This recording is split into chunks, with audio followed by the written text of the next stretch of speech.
Okay, so here is my take on using the standard profile on the Sony cameras. Now, the standard profile is available on the Sony FX3, FX30 line, and any of the Sony Alpha cameras. And I've been using it for quite a while for the past few months, and surprisingly, I have found it to be quite helpful, especially for fast turnarounds where you don't have time to color grade. And I'd say in some situations, it's definitely not so helpful. So anyways, I wanted to show you guys some different examples that go through just some test shots that I did with the standard profile versus log. So I got the same subject in log and also in standard. And so you can see the comparisons side by side. So let's just take a look here. All right, so this first image was shot in Slog3, lightly graded with the Alexa LUT here. So you can see the exposure and the colors look pretty well balanced.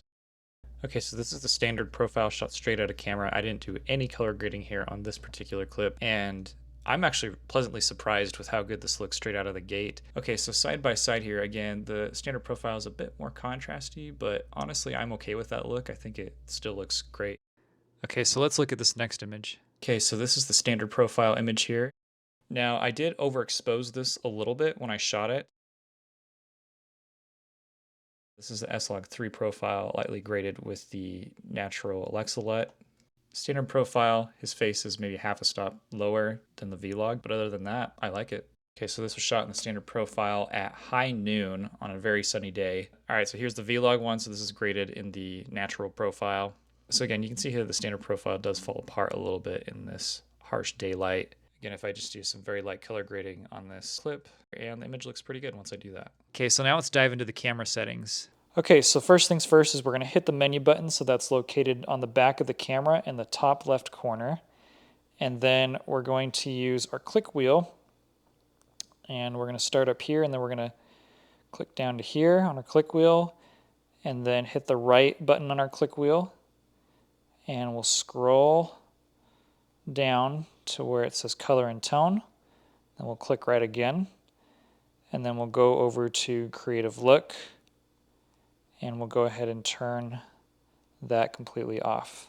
Okay, so let's come up to creative look here, and you'll notice how there's actually different modes here. So we do have standard, we've got portrait, neutral, vivid. So we have all these different modes here. I haven't really messed around with too many of these modes. I usually just keep it on standard. And I have my settings down here. So this is where you can do a little bit of in-camera color grading here.